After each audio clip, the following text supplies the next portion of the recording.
I was walking home alone, it was late, and the streets were deserted.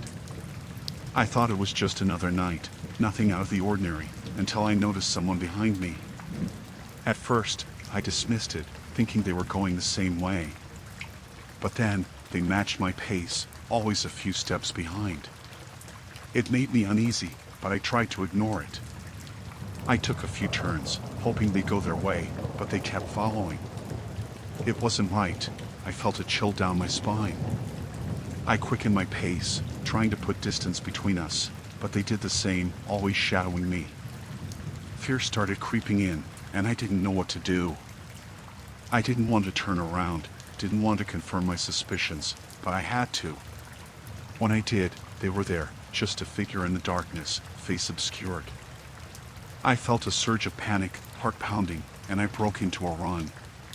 But they chased, always behind me, always just out of sight. I was being stalked, and I didn't know why. I tried to lose them, taking different routes, ducking into alleys, but they were relentless. It felt like they knew my every move, anticipating where I'd go. I called for help, but the streets were empty, the night eerily quiet. It was just me and them, playing this twisted game of cat and mouse. I ducked into a building, hoping to find refuge, but they followed, always right behind me. I was trapped, cornered by this unknown stalker. I saw their face for a split second, just enough to see a twisted smile, eyes fixed on me with an unsettling intensity. It chilled me to the bone. I didn't want to be there anymore. I ran out, adrenaline coursing through me, trying to lose them in the maze of streets. But they were always there, a constant presence in the darkness.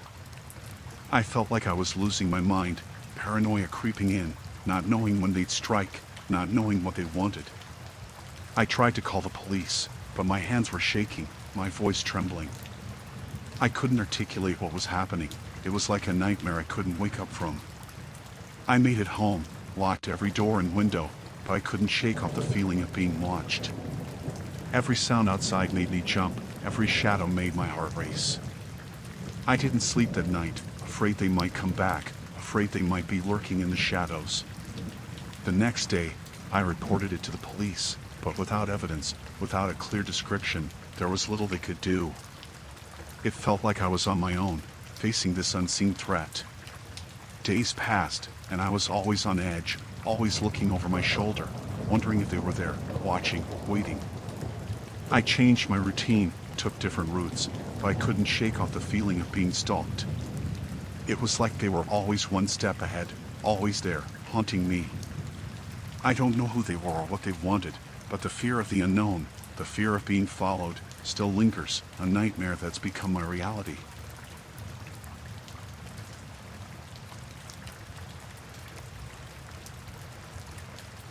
I was driving home late at night, exhausted after a long day. That's when I saw him, a hitchhiker on the side of the road, thumb out, looking stranded.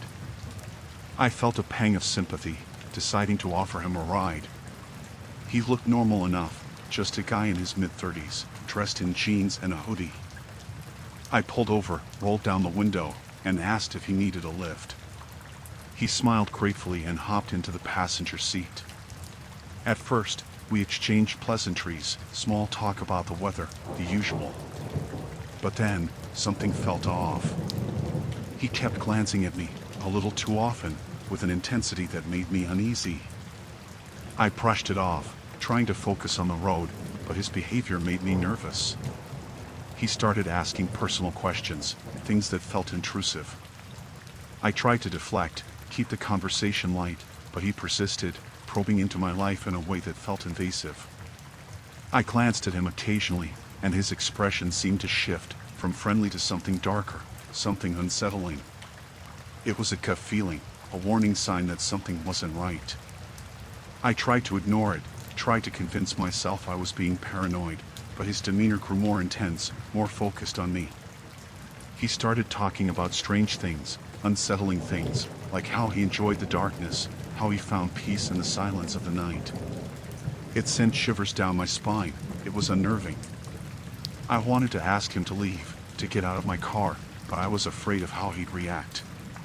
He seemed unstable, unpredictable. I tried to slow down, hoping to drop him off at the nearest gas station, but he insisted he wanted to go further. Panic started rising in me. I didn't want him to know where I lived. I saw him reaching into his pocket, and my heart skipped a beat. Fear gripped me. I didn't know what he was reaching for, but I didn't want to find out. I made an excuse, saying I needed to stop for gas, hoping it would make him get out. But he just smiled, a smile that sent chills down my spine, and said he'd wait. I pulled into a gas station, my hands trembling as I pretended to fill up the tank. I glanced at him, and he was watching me, studying me with an intensity that made my skin crawl. I paid for the gas, trying to act calm, but I felt like I was being watched, like he was waiting for something. As I got back into the car, I noticed he had something in his hand, something sharp and glinting in the dim light. Panic surged. I didn't want to be alone with him anymore. I made an excuse about needing to use the restroom, hoping to leave him behind, but he insisted on coming with me. Fear choked me. I didn't know what to do. I pretended to head to the restroom, but took a detour to the cashier, begging for help without saying a word. But when I glanced back, he was there, right behind me. I didn't know what he was planning, but I knew I had to get away. I bolted for the door, running as fast as I could, heart racing, hoping someone would intervene. I made it outside, saw the gas station attendant calling the police. I told them what happened, but when they looked, the hitchhiker was gone, disappeared into the night. I drove home in a daze, fear and adrenaline coursing through me. I locked every door and window, feeling like I was being watched, like he might come back. The police said they'd keep an eye out, but without a clear description, there was little they could do. I felt helpless, vulnerable, haunted by the realization that I'd offered a ride to someone with disturbing intentions.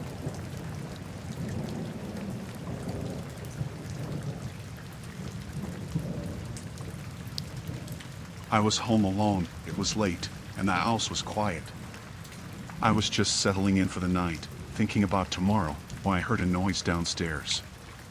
At first, I dismissed it, thinking it was just the house settling. But then, there was another noise, a creak, like someone stepping on the floorboards. Fear trickled in. I knew I was alone, but my heart started pounding. I tiptoed to the top of the stairs, trying to see into the darkness below. I heard whispers, hushed voices, and my blood ran cold. I knew then, someone was in the house, and they weren't supposed to be there. I grabbed my phone, fingers trembling, ready to call the police, but I hesitated. What if they heard me? What if they were armed? I tiptoed back to my room, trying to be silent, trying to figure out what to do. Panic surged. I didn't have a plan, didn't know how to handle this. I locked the door, hoping it would buy me some time, but I knew it wouldn't stop them if they wanted in. I felt vulnerable, exposed. I heard footsteps on the stairs, slow and deliberate. My heart raced. I didn't know what they were after, didn't know what they wanted from me. I searched for something to defend myself with, but the room felt empty, devoid of anything useful. Fear consumed me. I didn't want to confront whoever was there. The door handle jiggled, and I froze. They were trying to get in, testing the lock. Panic clawed at me. I didn't know how long it would hold. I pressed myself against the wall, trying to stay out of sight, praying they would go away. But they didn't. They kept trying, kept pushing. Then, silence. It was eerie, like they were waiting, planning their next move. I strained to hear anything, any clue of what they were doing. Suddenly, a loud crash downstairs, followed by shattering glass. I knew then, they were inside, and they were coming for me. I could hear them, moving through the house, searching. I felt trapped, cornered, with nowhere to hide. I heard them coming closer, footsteps getting louder. I didn't know what to do, didn't know how to protect myself. I made a dash for the window, hoping to escape, but it was too late. They were already in the room, blocking my way out. I saw their faces, masked and menacing. They didn't say anything. Their silence was chilling. I pleaded, begged them to leave, to take whatever they wanted, but they just advanced, like predators closing in on prey. I felt a surge of adrenaline, a primal instinct to survive. I fought, kicked, screamed, but they overpowered me. They restrained me, tying my hands, rendering me helpless. Fear gripped me. I didn't know what they were going to do. They ransacked a room, searching for valuables, taking whatever they could find. I felt violated, invaded in my own home. I prayed for help, hoping someone would come, but the house remained silent, like it was holding its breath. They left, finally, taking what they wanted, leaving me shaken and traumatized. I couldn't move, couldn't believe what just happened. I called the police, trembling as I recounted the events. They came, took my statement, but the perpetrators were gone without a trace. I felt violated, unsafe in my own home, haunted by the memory of being targeted, of being invaded in the dead of night.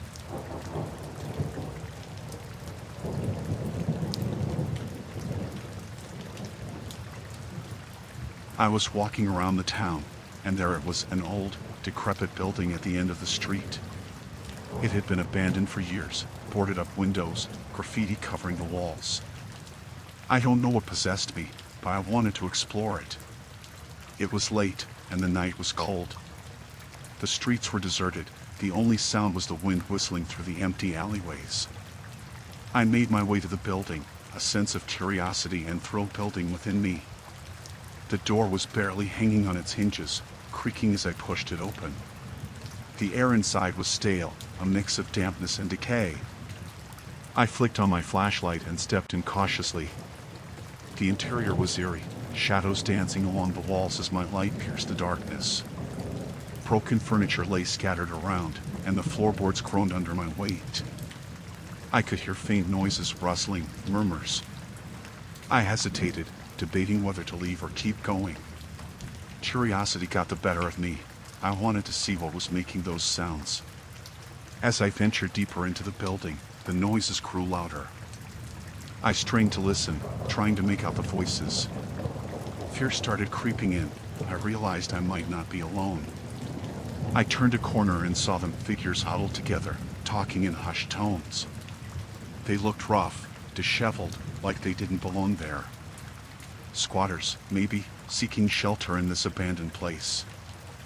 I froze, uncertain of what to do. Should I turn back?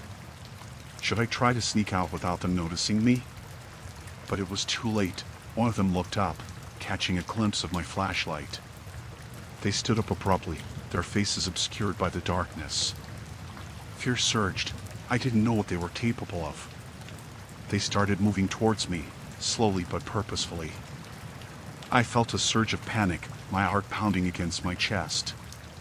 I wanted to run, to get out of there, but my feet wouldn't move. I was rooted to the spot, trapped in this tense moment. I managed to turn around and bolt, my footsteps echoing in the empty corridors. Panic set in. I didn't know if they were chasing me, didn't know if I was safe. I heard their voices behind me, shouting, getting closer. Adrenaline coursed through me. I needed to find a way out, fast. I stumbled over debris, my heart racing, lungs burning. I didn't look back. I was too scared to see if they were gaining on me. I found an exit, a broken door, and burst through it, into the cold night air. I didn't stop running until I was far away, until I felt safe. I called the police, breathless and terrified, explaining what happened. They said they'd check it out, but I knew they might not find anyone. I couldn't shake off the feeling of being watched, of being pursued. It was like they were still out there, lurking in the shadows. I stayed awake that night, haunted by the encounter, by the realization that danger could be lurking in places you least expect.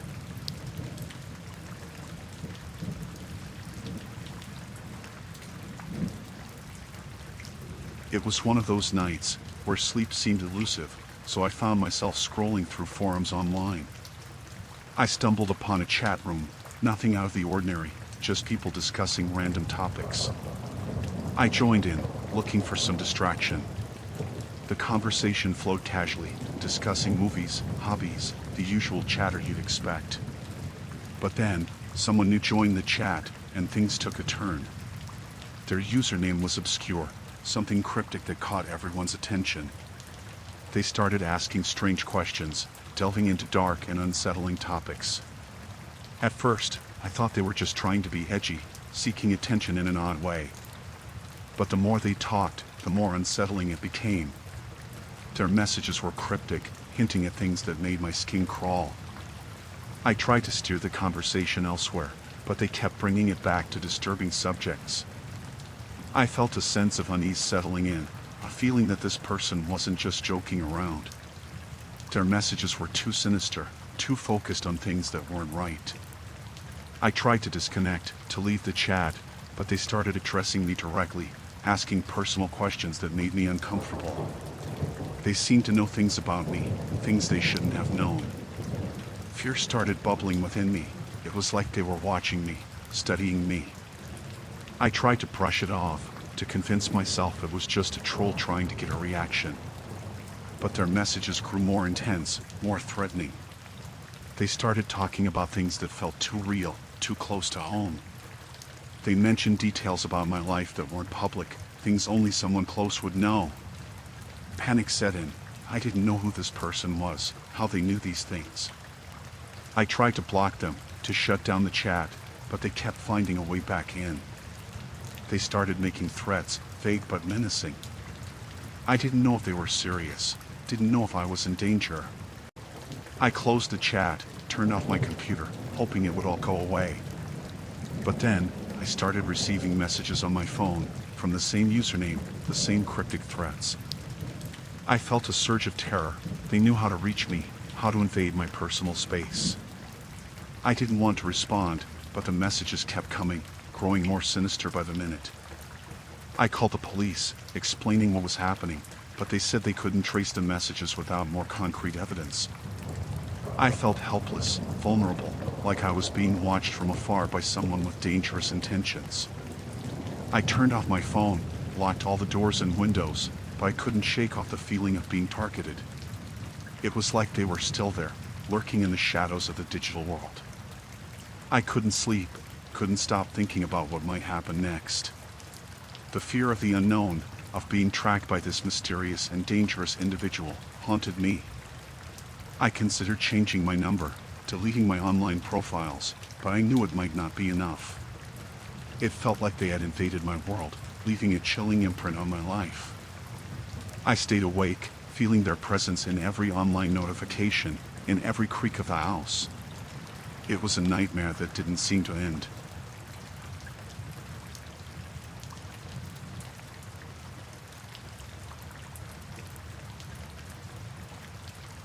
It was a late evening, and I was walking back from a charity event I had volunteered for. I took a shortcut through an area I hadn't been before and stumbled upon an alley that seemed to lead to a small clearing. As I walked closer, I noticed makeshift tents and tarps scattered across the ground. At first, I thought it was just an abandoned campsite, but then I saw shadows moving within the darkness. I felt a shiver down my spine, a sense of unease creeping in. It was a homeless encampment, and the inhabitants didn't seem too thrilled about my presence. I tried to back away, to leave without causing any trouble, but it was too late. They noticed me, and suddenly, I felt eyes on me from all directions. A man stepped forward, dirty and disheveled, eyeing me with suspicion. I tried to explain that I was just passing through, that I meant no harm, but he didn't seem convinced. More people emerged from the shadows, their faces hardened, their eyes filled with distrust. I could feel the tension rising. I didn't know what to do. I held up my hands in a sign of surrender, trying to show them I meant no harm. But they started shouting, accusing me of intruding, of being a threat to their safety. I tried to reason with them, telling them about the charity work I did, hoping they'd understand. But their hostility grew, their voices becoming more aggressive. I felt a knot in my stomach, fear gripping me. I didn't want any trouble, I just wanted to leave, but they surrounded me, blocking my path. I tried to step back, to find an opening, but they closed in, their faces contorted in anger. I could see glints of something metallic, makeshift weapons in their hands. Panic surged. I was outnumbered, trapped in this isolated place with people who saw me as a threat. I didn't know if they were going to attack, didn't know what they were capable of. I pleaded with them, begged them to let me go, but my words fell on deaf ears. They were convinced I was there to cause trouble, to disrupt their lives. I felt a shove from behind, stumbled and fell to the ground. I tried to get up, to run, but they were all around me now, closing in like a pack of predators. I could hear their angry voices, their threats getting louder. I felt a surge of adrenaline, a primal instinct to survive, to escape this terrifying situation. I scrambled to my feet and bolted, running as fast as I could, their shouts echoing in the night behind me. I didn't dare look back, I just wanted to get away. I could hear footsteps chasing after me, getting closer. Fear fueled my run. I didn't know if they were armed, if they intended to hurt me. I reached the main street, out of breath, heart pounding. I didn't stop until I was surrounded by the bustling noise of the city, feeling a sense of relief wash over me. I called the police, explained what happened, but by the time they arrived, the homeless encampment was deserted. There was no trace of the people who had caused me such terror. I felt shaken, haunted by the hostility and aggression I had encountered. I didn't understand why they had reacted that way. I was just trying to pass through. It was a chilling reminder of the dangers that lurk in unexpected places, a nightmare that left me feeling vulnerable and unsafe.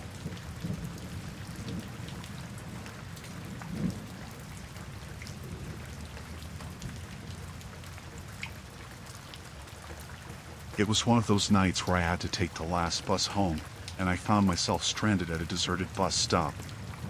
The street was empty, illuminated by a flickering streetlight that cast eerie shadows. I checked my phone, no signal. I looked around, feeling a sense of unease settling in. It was so quiet, too quiet for a usually busy stop. I tried to keep calm, telling myself the bus might be running late. But then, I noticed figures emerging from the darkness, approaching the bus stop.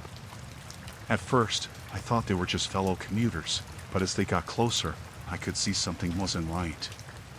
Their gait was purposeful, almost predatory.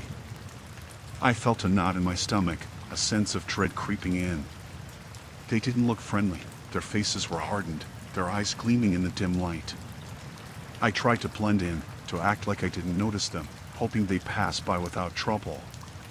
But they lingered, eyeing me with an intensity that made me shiver. I looked around, hoping for someone else to show up, but the street remained empty, silent except for their murmurs. I considered walking away, finding another route home, but they blocked my path, cutting off any escape. Panic surged. I didn't know what they wanted, but I knew it wasn't good. One of them stepped forward, a menacing look in his eyes. He started asking questions, invasive questions that made me uncomfortable. I tried to keep my answers short, to not provoke them, but they kept pressing, getting closer. I could smell alcohol on their breath, a mix of hostility and something darker. I felt trapped, vulnerable at this deserted bus stop with strangers who felt threatening. I wished desperately for the bus to arrive, to break this tense moment. But time dragged on, and the bus didn't come. They started making comments, threatening comments that sent a chill down my spine. I considered running, making a dash for it, but fear paralyzed me. I didn't know if they would chase, if they had anything dangerous on them. I tried to reason with them, to appeal to their sense of reason, but their hostility grew. They were getting agitated, aggressive. I reached for my phone, intending to call for help, but they noticed and stepped closer, demanding I put it away. I felt a surge of panic, a sense of being completely isolated and vulnerable. I didn't know if anyone would come to my rescue. The street was eerily quiet. They surrounded me, their voices growing louder, more threatening. I felt like a trapped animal, unsure of how to escape. I considered screaming, hoping to draw attention, but fear clenched my throat shut. I didn't want to provoke them further. I tried to inch away, to create some distance, but they closed in, blocking my every move. It was like they were toying with me, enjoying the fear they were instilling. I felt a shove from behind, stumbled, and fell to the ground. My heart raced. I didn't know what they were planning, but I knew I had to get away. I scrambled to my feet, desperate to escape, but they grabbed me, restraining me. Panic surged. I didn't know what they were going to do. I fought, kicked, screamed, but they overpowered me. I felt a surge of adrenaline, a primal instinct to survive. They took what they wanted, leaving me shaken and traumatized. I lay there, terrified and helpless, until they finally left. I called for help, explaining what happened, but by the time anyone arrived, the menacing strangers were long gone. I felt violated, unsafe in a place I had thought was familiar. It was a nightmare that shattered my sense of security, leaving me haunted by the encounter at the deserted bus stop.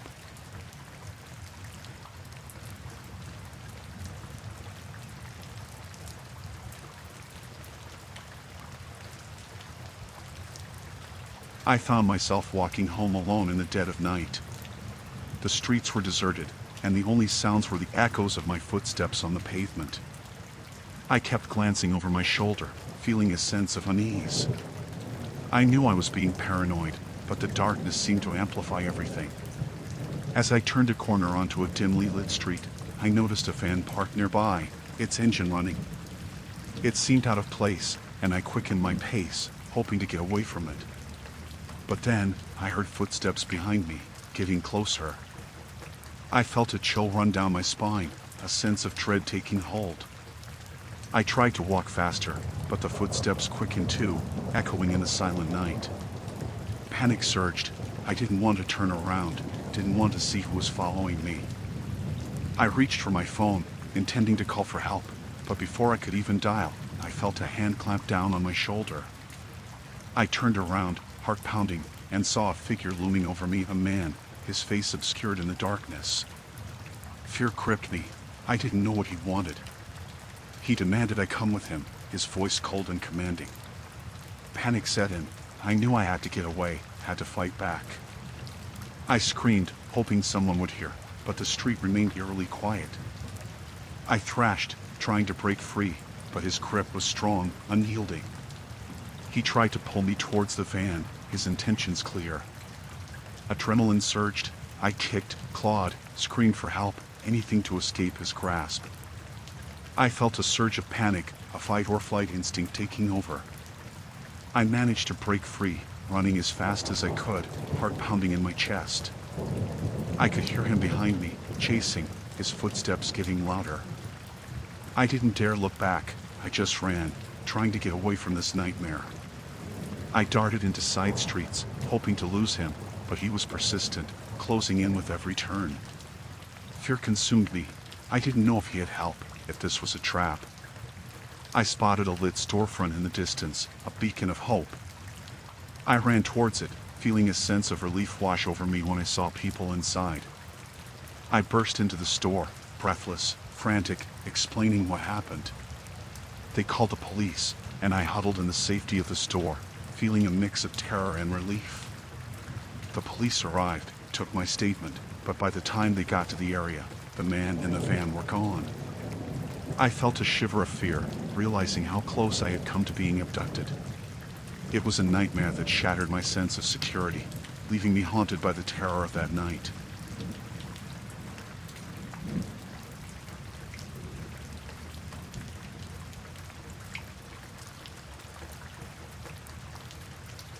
I was driving back home after a long day.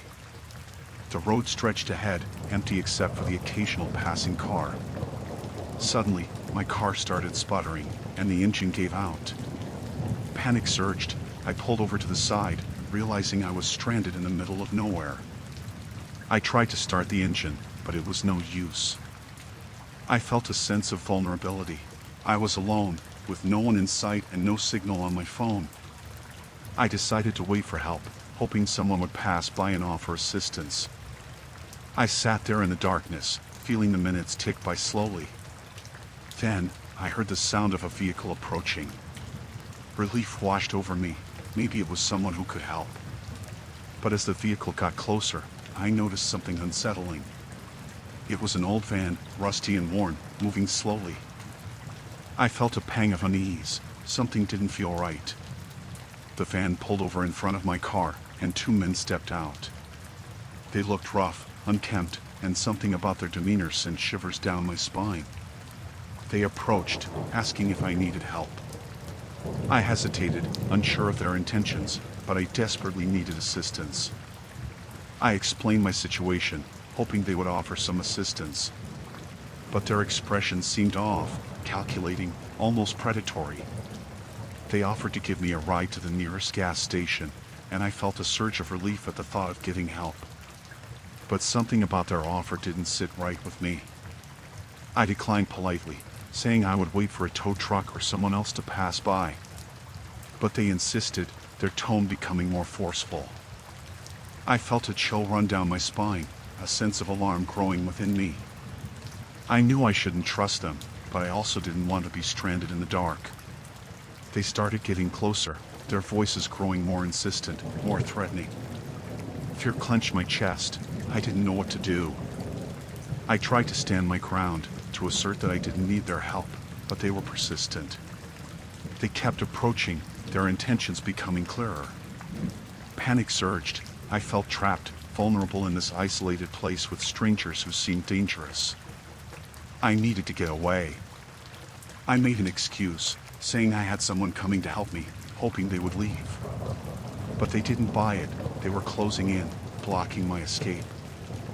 I reached for my phone, intending to call for help, but one of them snatched it from my hand. I felt a surge of fear, a sense of being completely helpless. They started making threats, menacing threats that made my blood run cold. I didn't know if they were armed, didn't know what they were planning. I tried to reason with them, to negotiate my way out of the situation, but they seemed beyond reason. They were advancing, closing in on me with malicious intent. I felt a surge of adrenaline, a primal instinct to survive. I bolted, ran into the darkness, hoping to find shelter, find safety. I could hear their footsteps behind me, getting louder. Fear fueled my run. I didn't know if they were chasing me, didn't know if I could outrun them. I ran until I found a house with lights on, and I pounded on the door, begging for help. The occupants let me in, and I explained what happened, shaking and terrified.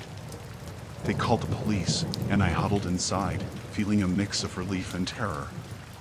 The police arrived, but the strangers were long gone. I felt shaken, traumatized by the encounter. It was a nightmare that shattered my sense of security.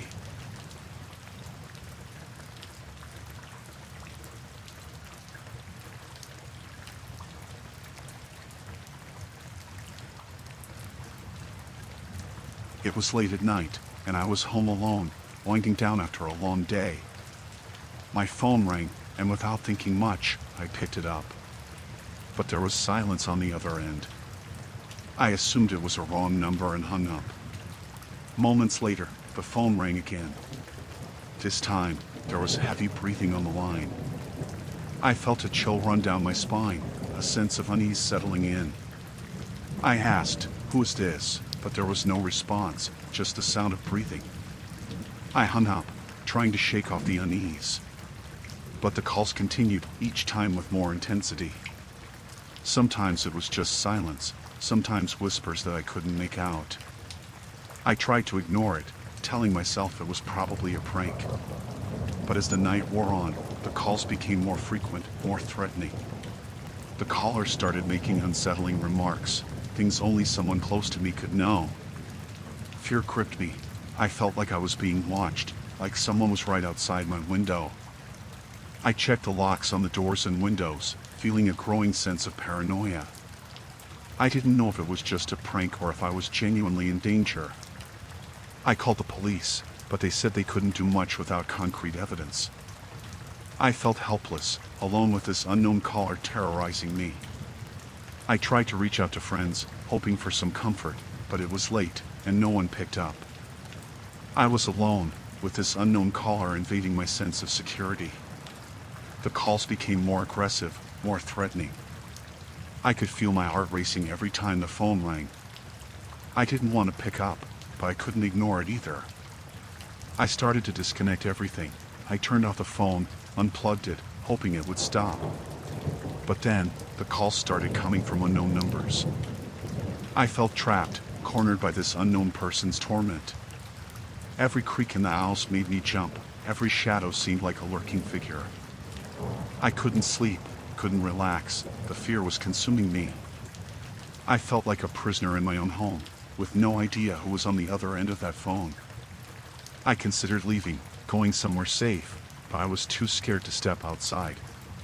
What if the caller was watching, waiting for me to leave? I called a friend, desperate for some company, someone to calm my nerves. Thankfully, they answered, and they stayed on the line with me through the night. The calls didn't stop, they continued relentlessly. The fear kept growing. I felt like I was in a horror movie, a nightmare I couldn't wake up from. The police promised to investigate, but there wasn't much they could do. The calls were coming from untraceable sources, leaving me feeling exposed and vulnerable. I kept all the lights on, double-checked every lock, but nothing felt safe. I couldn't shake the feeling that someone was out there, watching, waiting. The night seemed never-ending, filled with terror and uncertainty. I didn't know when it would end, when the calls would finally stop. Eventually, the calls did stop, but the fear lingered. I felt like I was always looking over my shoulder, always on edge. Even though the calls ceased, the ordeal had left its mark. I couldn't shake off the feeling of being watched, of being vulnerable and exposed.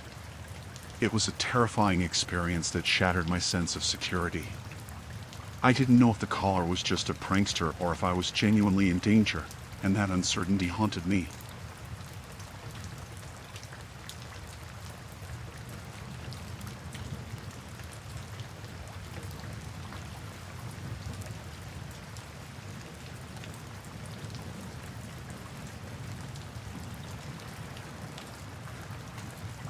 It was late, and I was heading back to my car after a long day at work. The parking garage was mostly empty, the only sound being the echo of my footsteps. As I approached my car, I noticed a figure lingering in the shadows. I felt a twinge of unease. Something about the situation felt off. I tried to shake off the feeling, telling myself it was just my imagination. But as I got closer to my car, the figure stepped forward, blocking my path. I stopped, feeling a surge of alarm.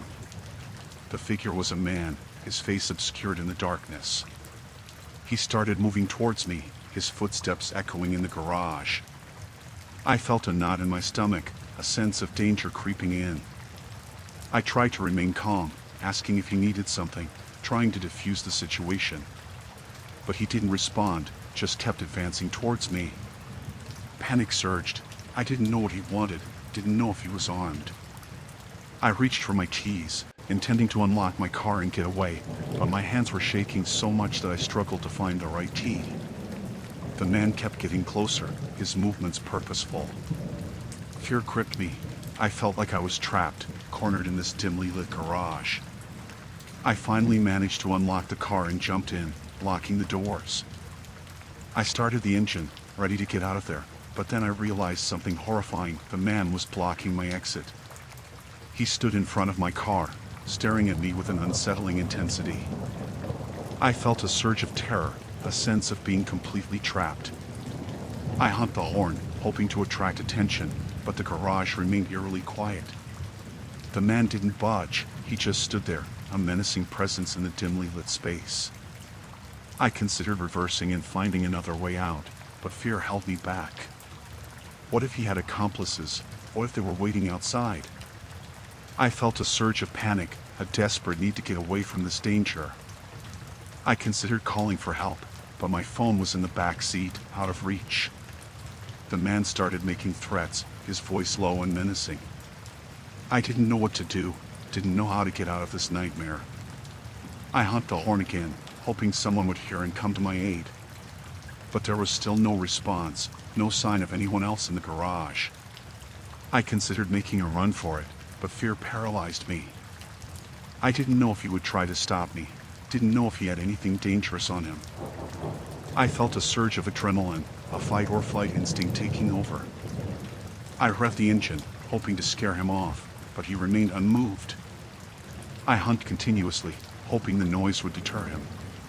But he just stood there, a menacing figure in the darkness.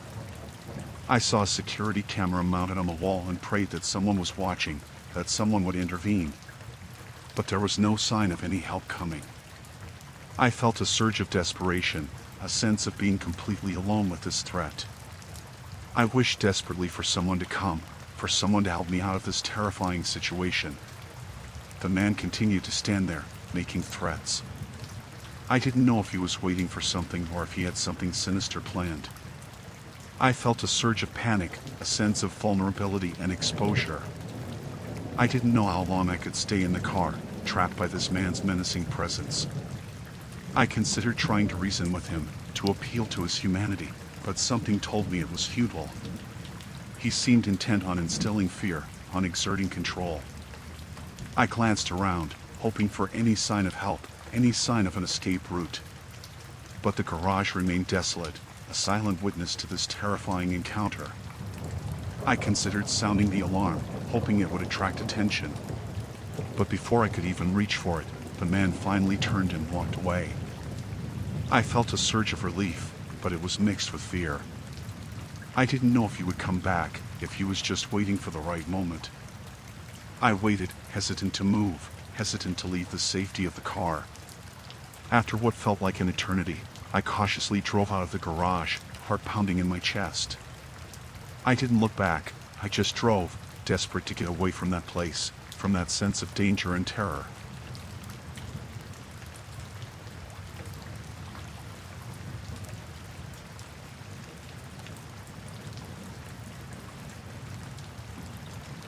I decided to rent out my spare room on Airbnb, a little extra cash and maybe some interesting company. A guy named Mark booked for a couple of nights, seemed pretty normal from his profile. The day he arrived, everything seemed fine. He seemed like a regular guy, polite, not too talkative. I showed him around, gave him the keys, and went about my evening routine. Later that night, I heard some noise coming from his room, muffled voices, maybe talking on the phone. I thought nothing of it, assuming he was catching up with someone. But as the night wore on, the noise escalated. I could hear him pacing, muttering to himself. I didn't want to intrude, but something about it felt off. I knocked on his door, asking if everything was okay. He opened it slightly, his eyes darting around, avoiding mine. He said he was fine, just on an important call. I didn't want to pry, so I went back to my room, but I couldn't shake off the unease.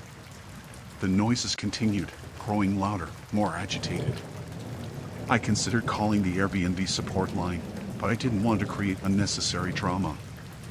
I decided to wait it out, hoping it was just a one-time thing. But then, things got worse. I heard slamming, crashing sounds coming from his room. Fear surged. I didn't know what was happening in there. I knocked again, this time more urgently, asking if he needed help. He opened the door slightly, his eyes bloodshot, his demeanor intense. He muttered something about a misunderstanding and slammed the door shut. I felt a surge of alarm, a sense of danger lurking.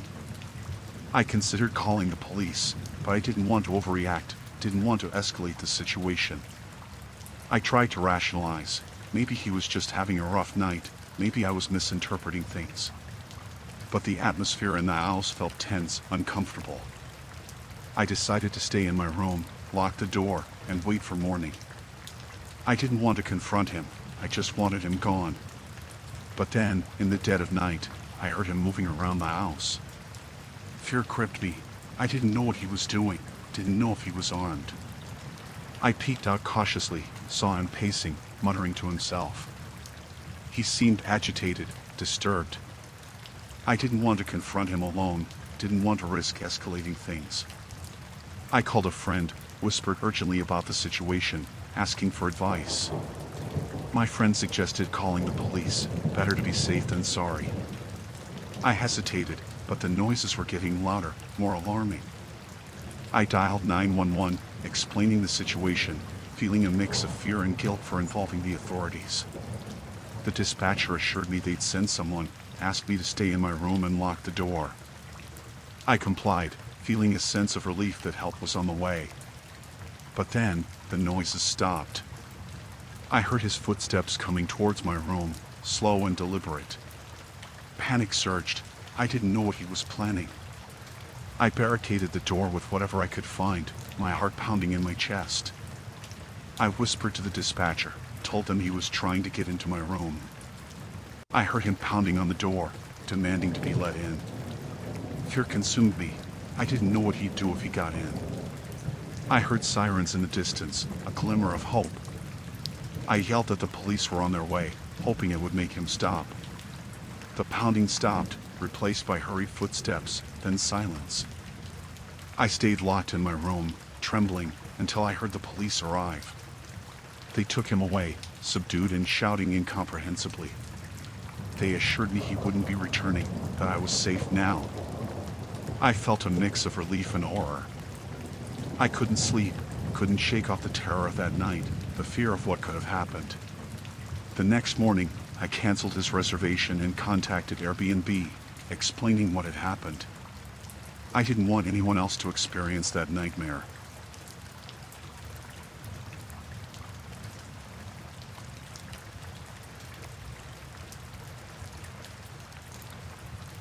I remember that night vividly, the night that turned a simple office job into a nightmare. It was one of those late shifts, the kind where the only company you have is the soft hum of fluorescent lights and the eerie stillness of an empty building. I'd always been a bit uneasy working late, but that night took my discomfort to a whole new level. I was engrossed in my work, typing away at my computer, trying to meet a deadline that seemed to loom closer with every passing second. The office was silent, almost suffocatingly quiet, except for the occasional creaks of the building settling in the night. As I worked, I heard something, a faint sound that made me pause. Footsteps, slow and deliberate, echoing down the hallway. My heart skipped a beat. It wasn't uncommon for the building's security to make rounds, but this sounded different, almost deliberate in its approach. I tried to shake off the unease, convincing myself it was just my mind playing tricks on me. But then, the footsteps stopped abruptly, right outside my office door. The silence that followed was deafening, a heavy anticipation hanging in the air. I glanced at the clock, realizing it was past midnight. No one should have been there at that hour. I hesitated, debating whether to call out. My voice caught in my throat. Something felt off, a gut feeling that screamed danger. Before I could react, the door creaked open slowly, and a figure emerged from the darkness.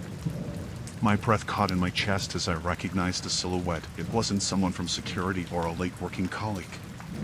It was a stranger, an intruder whose intentions were unknown. They moved slowly, purposefully, their footsteps echoing in the silent office. Their presence felt menacing, a chilling aura that sent shivers down my spine. I tried to speak, to demand an explanation, but fear rendered me mute. The intruder didn't acknowledge me. Instead, they prowled around the office, their movements calculated, as if they were searching for something specific. My mind raced with questions, with fears of what might happen next. I glanced around for any means of escape, but the office felt like a trap, a maze of cubicles and closed doors. Panic began to rise within me, a desperate need to get out of there, to flee from the danger that lurked inches away. I reached for my phone, my trembling fingers fumbling as I dialed emergency services. But as the call connected, the intruder's gaze locked onto me, freezing me in place. I couldn't utter a word, my voice caught in the grip of fear. Their eyes bore into mine, cold and unrelenting, devoid of any humanity. It was a chilling sight, one that made my blood run cold. I heard the dispatcher's voice on the other end of the line, asking for my location, but I couldn't respond. The intruder was too close, too menacing, a looming threat that seemed to grow with every passing second. I had no choice but to hide, to find refuge somewhere, anywhere within the confines of that office.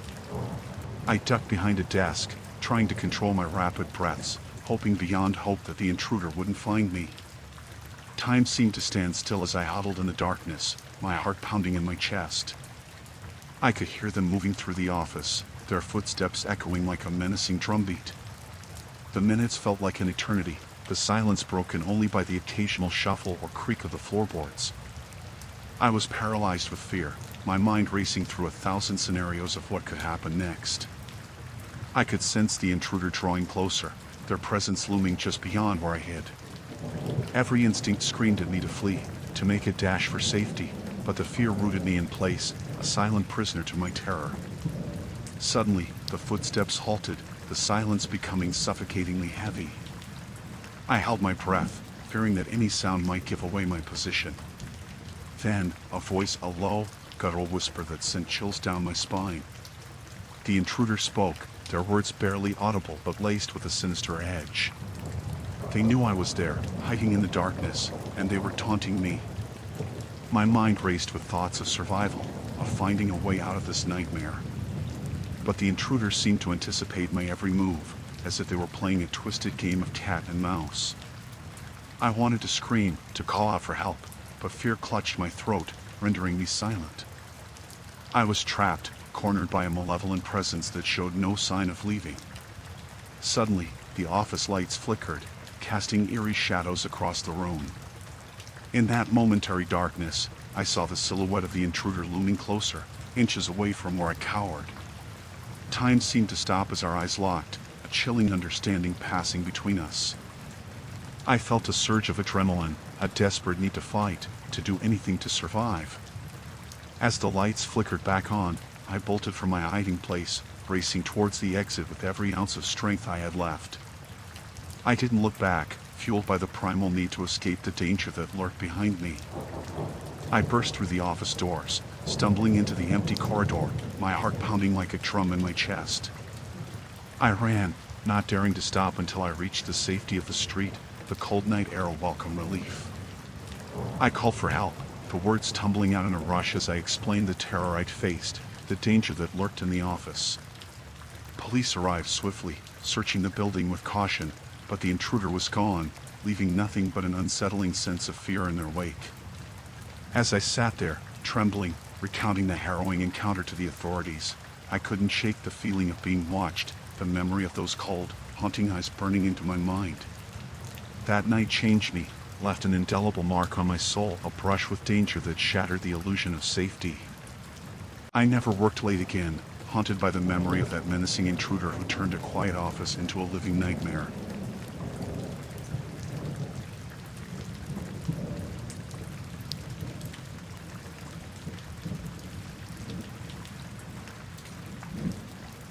I had a part-time job delivering pizzas. It was straightforward, and usually, things went smoothly. But that night, everything went haywire. I received an order for a house on the outskirts of town. It was late, well past midnight, but the address seemed legit. I figured someone was pulling an all-nighter and wanted some pizza. I plugged the address into the GPS and headed out. The road got darker, the houses more sparse, but I trusted the GPS.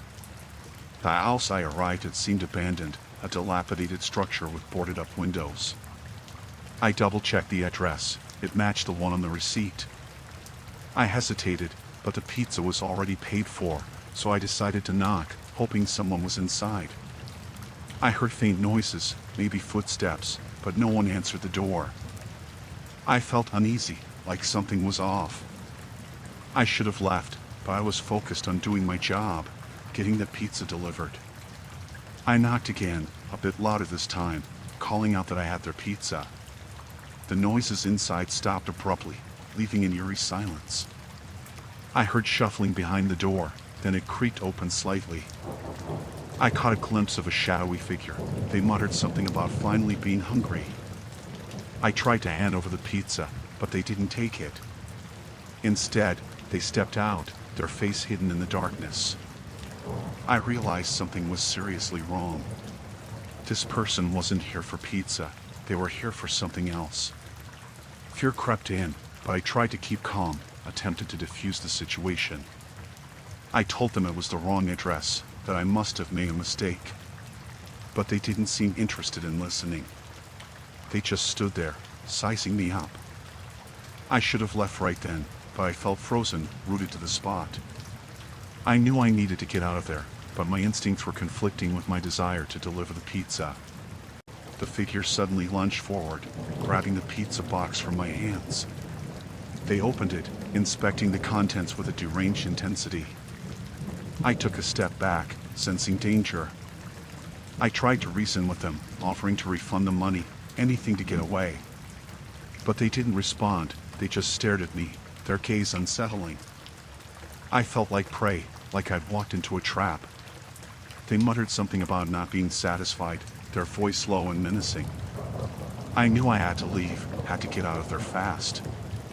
I turned around to walk away, but before I could move, they lunged at me. I felt a sharp pain in my shoulder, a searing agony. I stumbled backward, realizing they'd stabbed me. Panic surged. I didn't know what to do, didn't know if I could escape. I ran, clutching my wounded shoulder, trying to put as much distance as I could between us. Adrenaline coursed through me, propelling me forward. I heard footsteps behind me, heavy and determined. Fear gripped me. I didn't know if they were chasing me, didn't know if I was safe. I didn't stop running until I reached my car. I fumbled with the keys, my hand shaking with terror. I locked the doors, started the engine, and sped away, not looking back until I reached a safe distance. My shoulder throbbed with pain. I needed medical help. I called the police, explained what had happened, and they directed me to the nearest hospital. The doctors patched me up, saying I was lucky the wound wasn't deeper. But I couldn't shake off the terror of that night, the fear of what could have happened. The police investigated, but the house I mentioned was deserted, like no one had lived there for years. There was no trace of the person who attacked me. I quit my job. I couldn't stomach the thought of delivering pizzas anymore, the fear of encountering something like that again.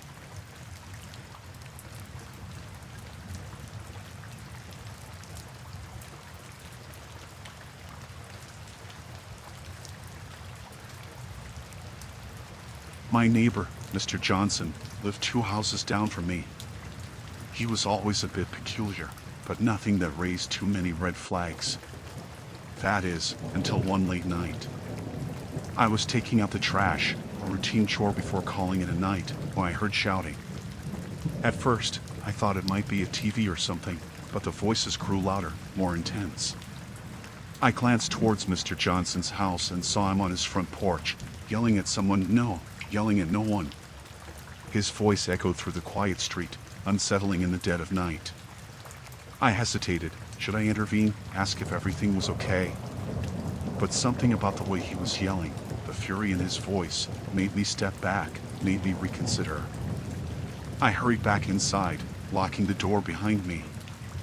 I tried to shake off the unease, telling myself it was probably just stress or something.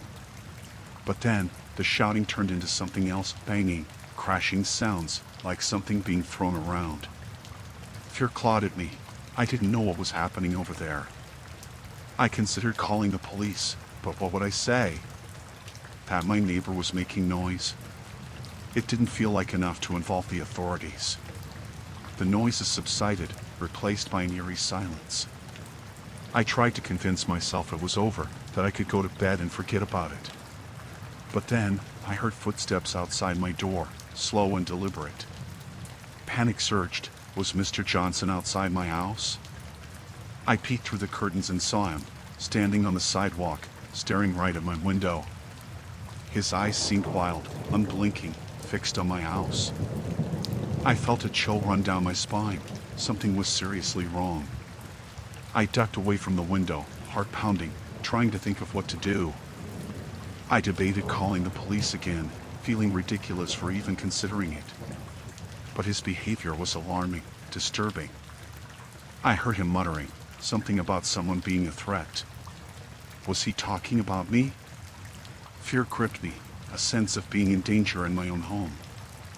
I stayed away from the windows, trying to stay calm, trying not to let the fear consume me.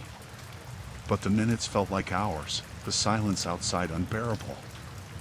I considered reaching out to other neighbors, asking if they'd heard or seen anything. But what if Mr. Johnson was unpredictable, dangerous? I heard him moving around outside, pacing back and forth.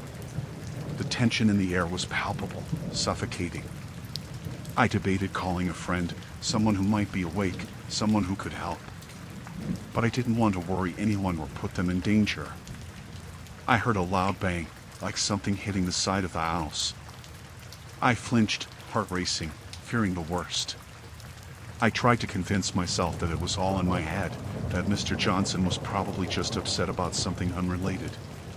But the fear wouldn't let go. I heard him talking to himself, his voice getting louder, more agitated. I didn't want to listen, didn't want to know what he was saying. I debated leaving the house, finding somewhere else to go for the night. But what if he was waiting outside? What if I walked right into danger? I considered calling 911, feeling a growing sense of urgency. But what if it was nothing? What if I overreacted? I heard him walking away, his footsteps fading into the distance. I cautiously peeked outside. He was gone. I stayed awake the rest of the night, heart pounding at every little sound, every creak of the house. The fear lingered, a feeling of being watched, of being in danger.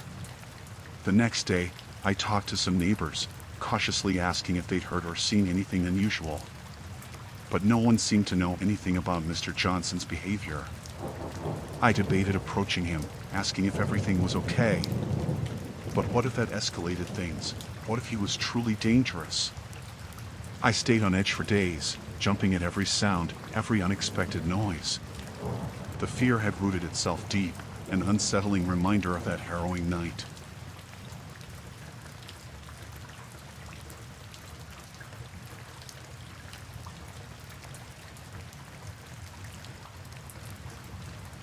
It was a Friday night, and I received an invite from a friend, Sarah, for a small gathering at her place.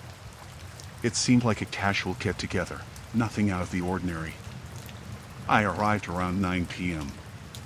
The atmosphere was relaxed, music playing softly in the background, a few friends chatting over drinks and snacks. It felt like a typical hangout. As the night progressed, the group decided to play some games.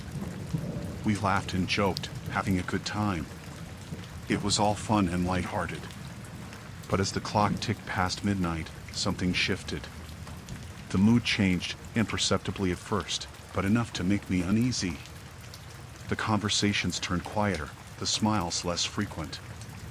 I tried to shake off the feeling, blaming it on fatigue or the late hour. Someone suggested a game of truth or dare, and everyone agreed. It started innocently, with light-hearted dares and silly questions. But then, the dares grew more intense, the questions probing into personal territories. I felt a knot of discomfort forming in my stomach. Sarah suggested we move to the backyard, where things felt a bit more open and relaxed. But as we settled outside, the ambience grew eerie, the shadows cast by the dim lights elongating into darkness. The dares took a darker turn, nudging beyond the boundaries of fun. People were being dared to do things they clearly didn't want to do, pressured into uncomfortable situations. I tried to lighten the mood, crack a joke, but the tension lingered. The atmosphere had turned from jovial to ominous. I noticed Sarah's demeanor had changed. Her smile seemed forced, her eyes darting around nervously. It was as if she wasn't in control anymore. I excused myself to grab some water from inside the house, hoping a brief break would help calm my nerves.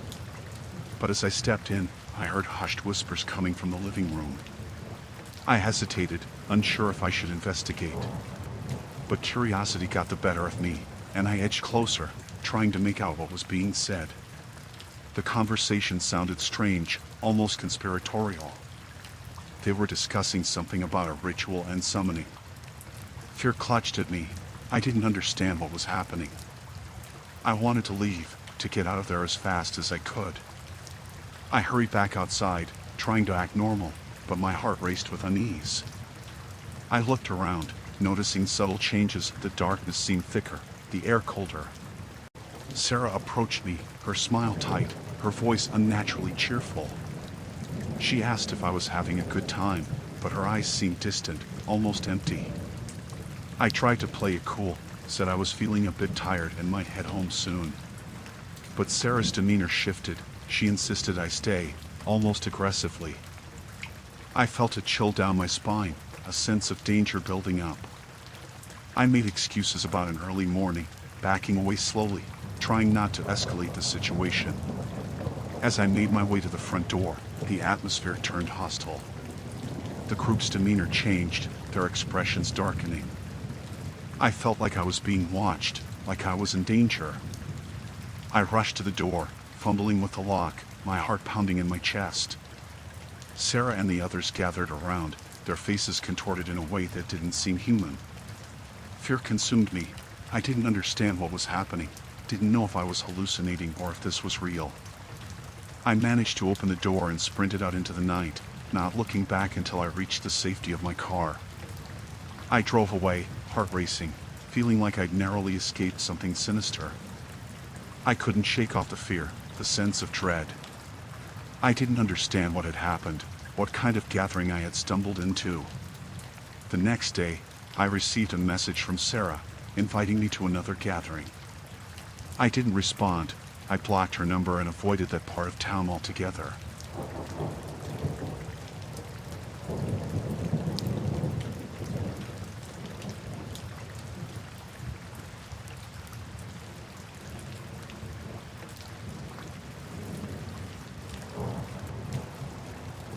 I worked the late shift at a local diner, serving food to the night owls and occasional drunks.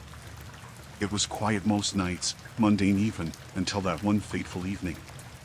It was close to midnight when a heated argument erupted between two coworkers. Tempers flared, voices rose, and the air thickened with tension. I tried to defuse the situation, stepping in to calm them down, but it only seemed to fuel their anger. Their disagreement escalated rapidly, turning into a shouting match. The customers, sensing the tension, started to leave, leaving only a handful of us behind. I felt a sense of unease settle in. This wasn't just a normal disagreement. Their voices became more aggressive, their words turning into threats. It was like watching a storm brew, an impending disaster. I tried to reason with them, asking them to step outside, to cool off. But neither of them was willing to back down. It was like a ticking time bomb waiting to explode. Suddenly, one of them shoved the other, and chaos erupted. Tables were knocked over, dishes clattered to the floor, and the situation spiraled out of control. I felt a wave of panic. This was turning into a dangerous confrontation. I tried to intervene, to separate them, but their rage was consuming them, blinding them to reason. The aggression escalated, punches were thrown, and the atmosphere turned chaotic. I felt a knot of fear form in my stomach. This wasn't just a workplace disagreement anymore. I tried to call the police discreetly, but the chaos around me made it impossible. I was trapped in the middle of a violent outburst, helpless and terrified. I shouted for someone to help, to call the authorities, but it was chaos, and nobody seemed able to hear me. The situation was spiraling out of control. I tried to reason with them again, but they were beyond reason, lost in their anger. The diner had become a battleground, and I was caught in the crossfire. I feared for my safety, realizing how quickly things could escalate, how dangerous the situation had become. I saw one of them reach for something, a glass bottle. I knew I had to get out, to find safety before things turned more volatile. I darted towards the back exit, hoping to slip away unnoticed. But as I reached the door, I heard a loud crash behind me, the sound of breaking glass. I didn't dare look back, adrenaline coursed through me as I ran out into the night. I didn't know what was happening inside, didn't know who was hurt. I didn't stop running until I reached a safe distance, my heart pounding, my breaths ragged. I felt a mixture of fear, panic, and disbelief at what had just happened. I called the authorities, explaining the situation as best as I could. I waited nearby until they arrived, afraid to go back, afraid of what I might find. The police entered the diner, and moments later, they brought out my coworkers in handcuffs. There was blood, broken glass, and chaos inside. I learned later that one of them had suffered severe injuries, and they were both facing charges. But that didn't erase the horror of that night, the fear that had gripped me. I quit my job. I couldn't go back there, couldn't shake off the memories of that violent outburst.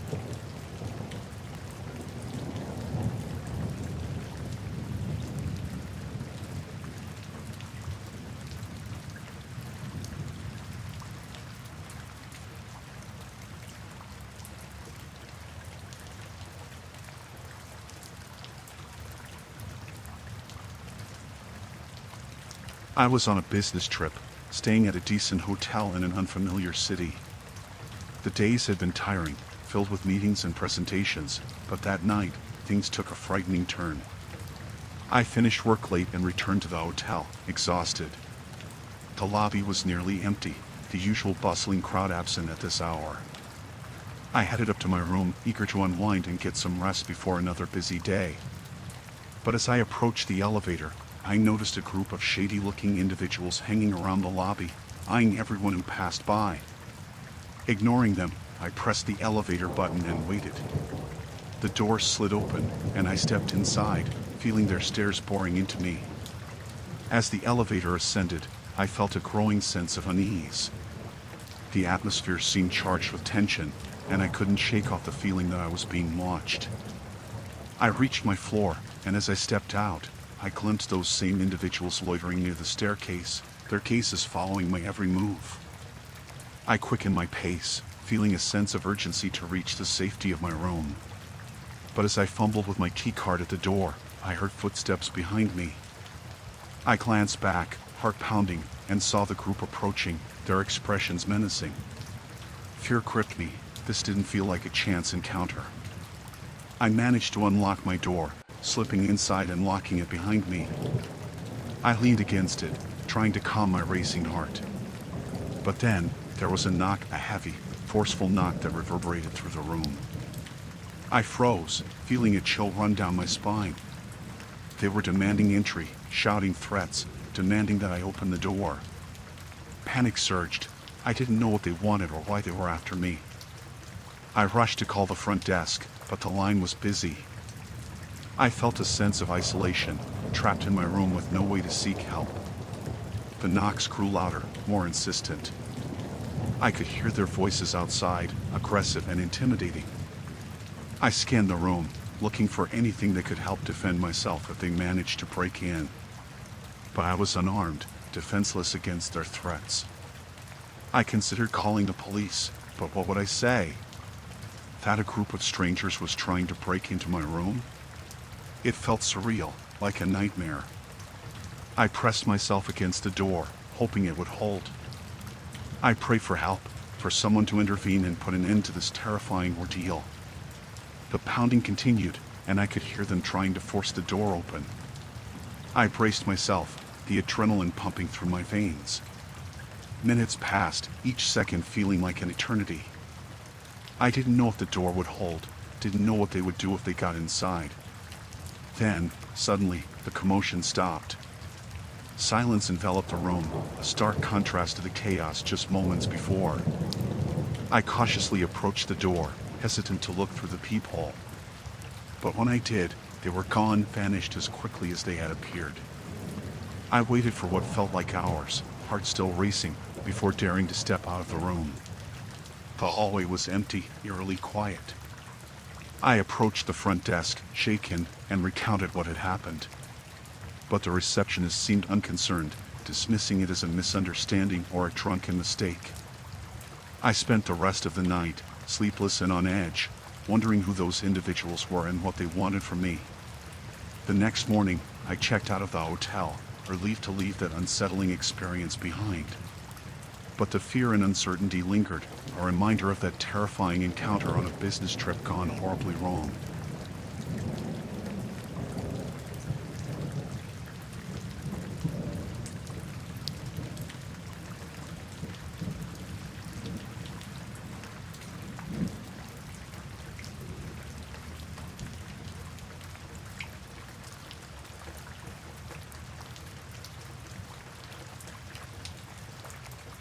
It was one of those nights where the city was unusually quiet. I returned home late, feeling weary after a long day's work. The apartment complex seemed deserted, the usual buzz of activity absent. I lived alone on the 7th floor, and as I entered the elevator, I felt a strange sense of unease. It was eerily quiet, the familiar hum of the elevator seeming more ominous than usual. The ride up felt longer than usual, each floor passing by in a heavy silence.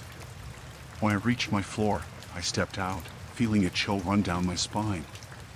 As I made my way down the hallway, I noticed a flickering light by the stairwell, a subtle detail that seemed out of place in the dimly lit corridor.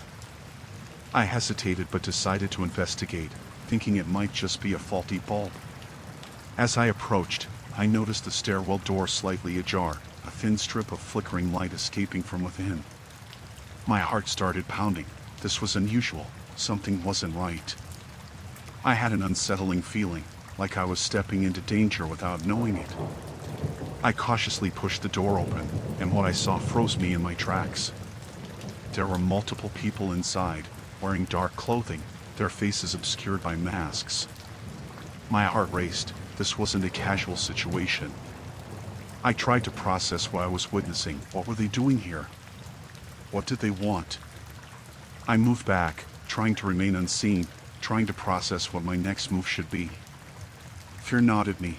I was alone, outnumbered, and didn't have a clue about their intentions.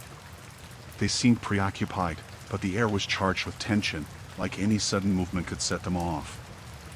I was terrified, rooted to the spot, unable to move or think clearly. I felt an instinctual urge to escape, to get as far away as possible from whatever was happening in that stairwell.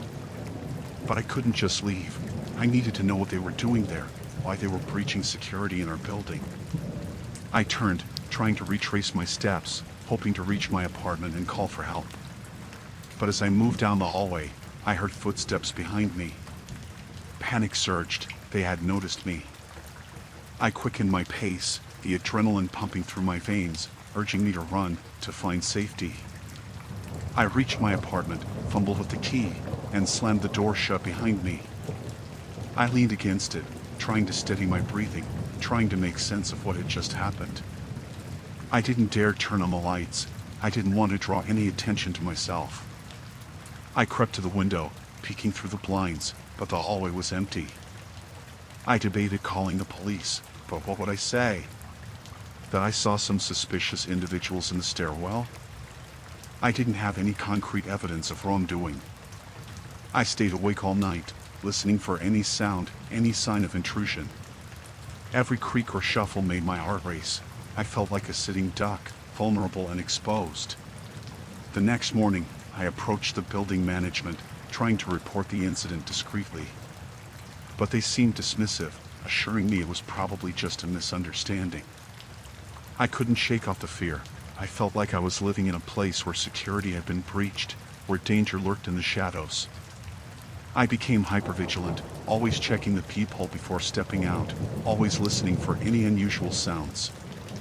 I didn't feel safe anymore, and that one night's encounter haunted me, leaving me with a constant sense of dread.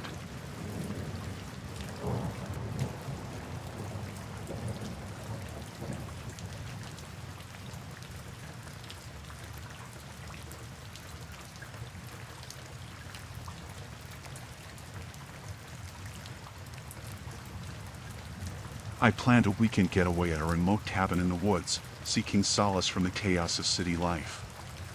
It was nestled deep within the forest, far from any semblance of civilization. As the sun dipped below the horizon, the tranquility of the surroundings felt serene. The cabin was rustic yet inviting, a perfect escape from the mundane. Night fell swiftly, enveloping the surroundings in an impenetrable darkness.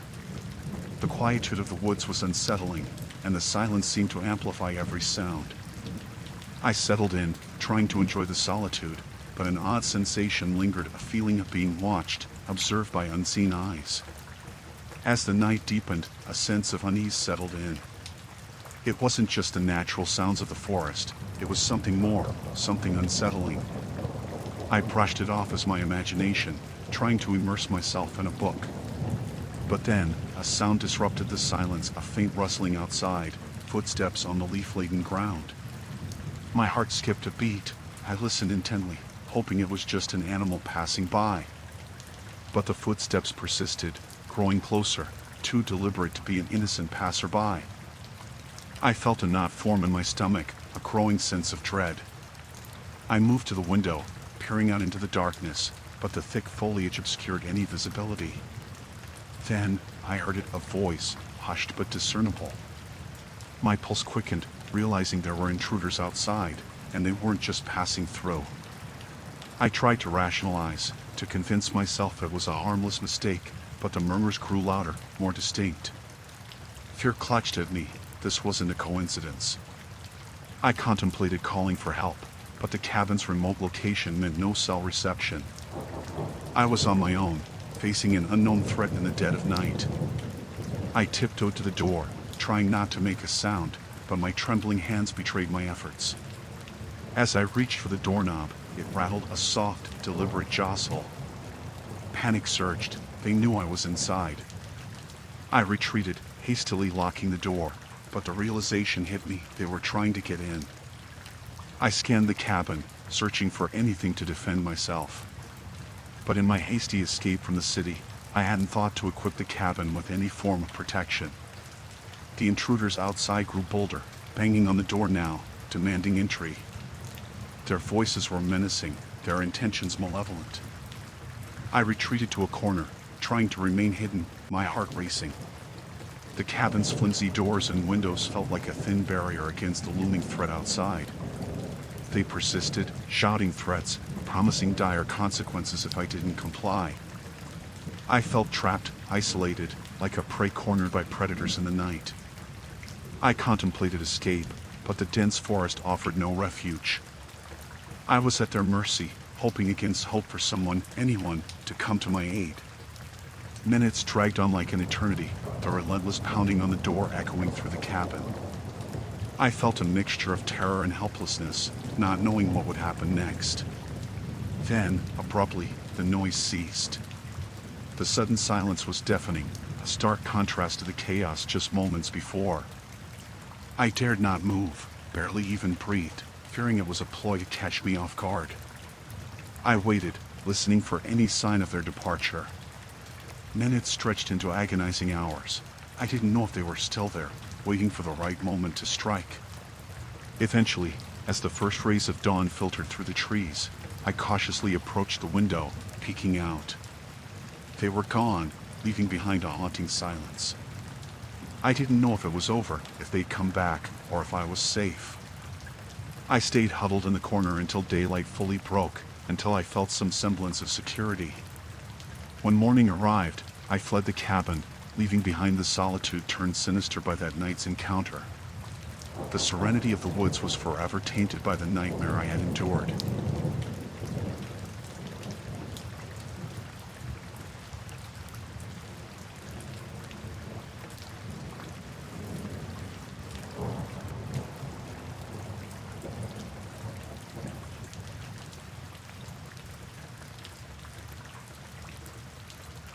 I found a great deal on an item online, and the seller agreed to meet for the exchange late at night. It seemed convenient at the time, quick and easy. But now, as I parked my car in the dimly lit street, a sense of apprehension crept in. The neighborhood was quiet, almost too quiet for a bustling city. The streetlights cast long, eerie shadows that danced in the gentle night breeze. I texted the seller, letting them know I had arrived, and moments later, a figure emerged from the shadows, a silhouette, barely discernible in the darkness. I hesitated, feeling a tinge of discomfort. This wasn't how I envisioned the transaction. But I shrugged it off, attributing it to the late hour and my own nerves. As the figure drew closer, I noticed something off about their demeanor, an unsettling stillness, an aura of unpredictability. They handed over the package without a word, and as I inspected it, I felt a prickle of unease. Something wasn't right. The package seemed hastily wrapped, almost as if they were eager to get rid of it. I attempted to engage in small talk, but the seller remained silent, their gaze fixed, almost unnaturally so. As I turned to leave, I felt a presence behind me, a lurking sensation that made my skin crawl. I quickened my pace, trying to put distance between us. But footsteps echoed behind me, growing louder and quicker. I dared not look back, fearing what I might see. My heart raced, panic rising in my chest. Was this just my imagination running wild, or was I being followed? I tried to navigate through the deserted streets, taking every turn I could to lose whoever was behind me. But the footsteps persisted, relentless and determined. My breath hitched. I was being chased, hunted in the dead of night. My mind raced, trying to formulate an escape plan, but fear clouded any rational thought. I saw a faint light ahead at a storefront, perhaps a chance to seek help. I sprinted, my heart pounding in my ears, desperation fueling my movements. As I approached the light, relief washed over me. But then, just as I reached the entrance, a hand grasped my shoulder, a cold, clammy grip that sent shivers down my spine. I spun around, adrenaline surging through my veins. It was the seller, their face contorted in a menacing glare. Panic seized me. I struggled, trying to break free from their grip, but they were unnervingly strong. Their eyes bore into mine, devoid of any warmth, filled with an unsettling intensity. I felt a surge of terror, an instinctual realization that this encounter was anything but ordinary. I managed to break away, stumbling into the store, pleading for help from the bewildered clerk. The seller lingered at the entrance, their presence looming like a specter. The clerk dialed the police, their voice a distant echo as fear clouded my senses. I felt like prey cornered by a predator, vulnerable and exposed. Minutes passed like an eternity, the store's walls offering a fragile barrier against the looming threat outside. The police arrived, their presence a semblance of safety amidst the chaos. But when they went to confront the seller, they were nowhere to be found, vanished into the night, leaving behind a haunting sense of dread. I recounted the ordeal, the fear still palpable in my voice. The police assured me they'd investigate, but I couldn't shake off the lingering unease. I returned home, shaken by the night's events. I didn't know who that person was or what their intentions were, and the uncertainty gnawed at me, leaving me with a haunting fear of what might have been.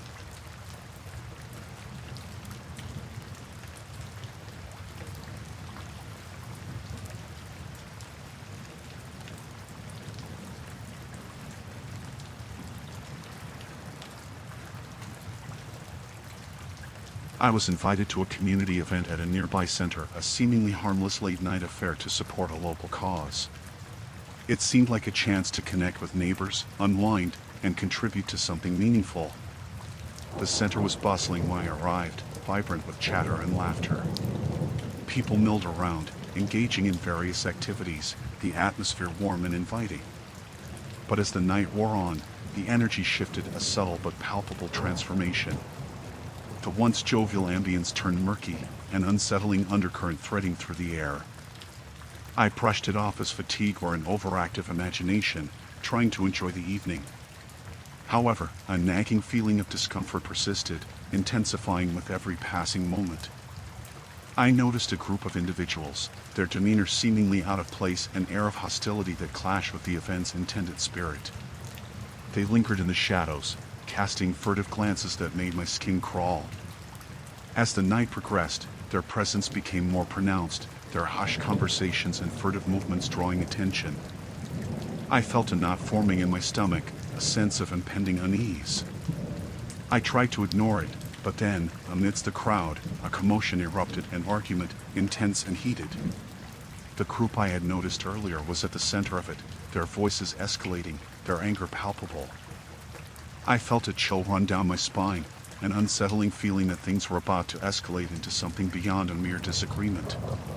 Tension crackled in the air, the room's once jovial spirit morphed into an atmosphere tinged with fear and uncertainty. People around us started dispersing, seeking safety in the periphery. I debated leaving, but before I could make a move, the altercation took a menacing turn. The group's aggressive demeanor turned towards innocent bystanders, their hostility spreading like a contagion. Panic surged through me. I felt trapped, surrounded by a brewing storm of hostility. I scanned for an exit, but the chaos made it impossible to discern a safe path. Shouts echoed, tempers flared, and the room descended into chaos. The once congenial event spiraled into a nightmarish altercation, a scene straight out of a horror film. I tried to keep my distance, attempting to blend into the chaos, but the group's aggression seemed uncontainable. They targeted anyone within reach, their intentions malicious and unpredictable. Fear gripped me, a primal instinct urging me to find safety. I made a desperate dash towards the exit, dodging the chaos unfolding around me. Adrenaline surged as I fled the tumult, my heart pounding in my chest. The sounds of the altercation faded as I sprinted through the streets, the fear of being pursued driving my steps. I found refuge in a nearby building, the chaos of the community center still echoing in my mind. I trembled, haunted by the disturbing altercation I had witnessed. The night's events replayed in my mind, a nightmare I couldn't shake off. The once familiar community center had transformed into a place of terror, leaving me with a haunting fear of what might have transpired had I stayed. I later learned that the altercation had escalated into violence, resulting in injuries and arrests.